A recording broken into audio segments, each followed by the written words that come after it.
Welcome back here to ARC, Florida. You know, fans of the Ohio State Buckeyes are still riding high after winning the college football national title. But the fight over the future of college athletics is not happening on the field. It's happening in Congress and in the courts.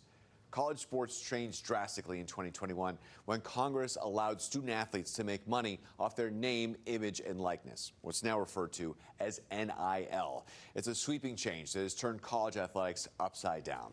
Ohio State won the first college football championship under the new 12-team playoff system in a season when Buckeye players reportedly raked in about $20 million in NIL money. Here in Florida, NIL has created some problems. Right now, the Gators head football coach Billy Napier is being sued for overpromising an NIL payout to a recruit. At FSU, basketball coach Leonard Hamilton is also being sued for not delivering NIL payouts that players claim he promised. All of those students left the program, and this week Hamilton announced he's going to as well. University of Miami basketball coach Jim Larrañaga, who led the Hurricanes to their first Final Four 2 years ago, quit midseason because he said he could not figure out how to lead a team in this current NIL atmosphere. So where is NIL actually working in Florida? I set out to find some answers about what exactly is going on and what comes next.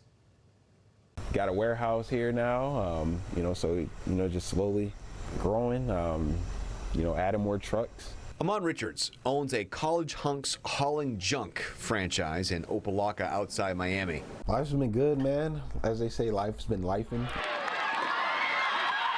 Richards was a top football recruit and homecoming king coming out of Wellington High School in 2016. Growing up, did you feel like football was your future? Yeah, 100%. That was it. That's everything I've dreamt of, like literally. Richards, he's back in. Touchdown, Miami. His first year at the University of Miami was a dream come true. He broke Hurricanes legend Michael Irvin's freshman receiving record and was on the fast track to superstardom. But at the start of his junior season, Richards was seriously injured. A neck injury doctors said could leave him permanently paralyzed if he kept playing. And just like that, all those dreams vanished. Only the Lord knows what type of money would have came my way as far as opportunities. Now, athletes like Amon are making millions while still in school. Brian White is the athletic director at Florida Atlantic University in Boca Raton. Some people have called this the Wild Wild West. Is that what it feels like sometimes? Of course, yeah. No, there's no denying that. Well, Brian grew up with college sports. His dad was athletic director at Duke.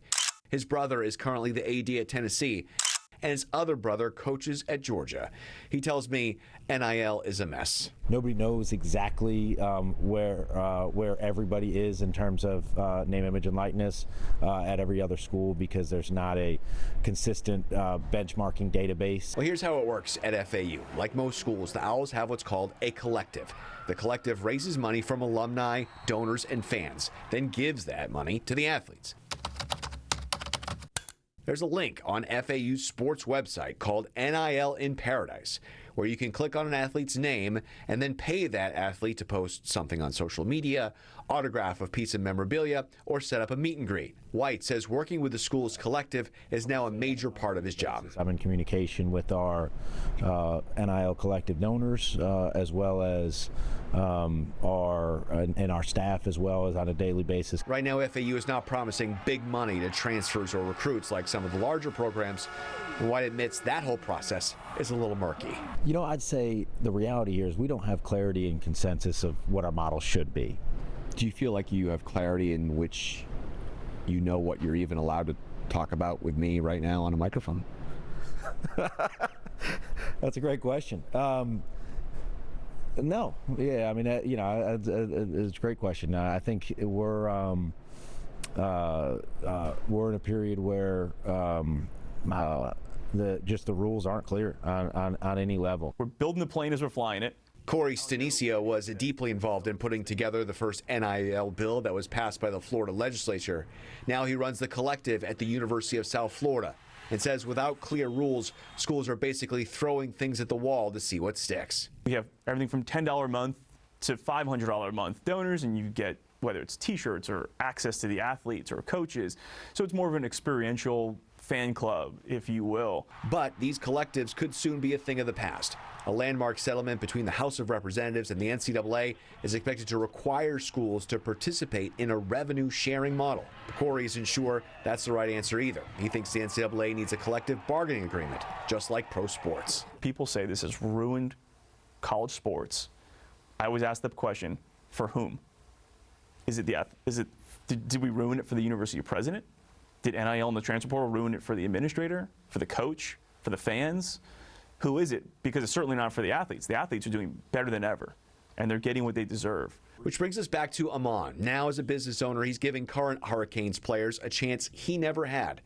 Athletes record videos for his business and post about it on social media. In return, the players get paid. You know, if I was able to even compensate even half of, what my value could have been, right? I could have used that funds to, invest into a business or invest into, a startup of, an idea I believe in, right? Something to help propel these guys, because I don't want to be that guy that's like angry and moping around because he couldn't get to the NFL and, these young guys are up and it's their turn. Yeah, so he's paying it forward right there. Right. The settlement between the House and the NCAA is not going to fix all the issues. The U.S. Department of Education announced that the payouts must abide by Title IX, which would mean the money would have to be shared equally between men's and women's sports. Some people say that's not fair because, football is the one producing almost all of the revenue. Right, so much of the issue here has to do with football. Absolutely. Yeah. The issues people have circle around kind of who is getting the millions of dollars that come from things like TV, gaming, and advertising deals tied to football. And then no one likes, players, of course, leaving after a season and kind of selling themselves to the highest bidder in the transfer portal.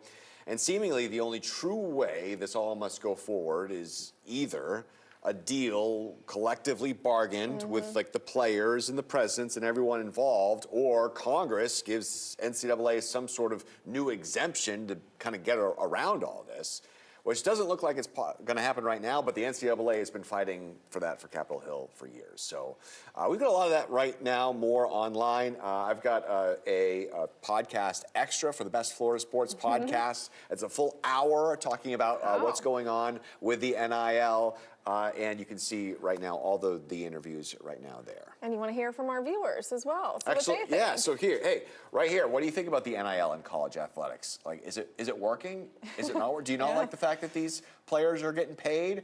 Do you think something needs to be fixed? Send us an email, arcflorida@cbs12.com. The email address is arcflorida@cbs12.com. All right.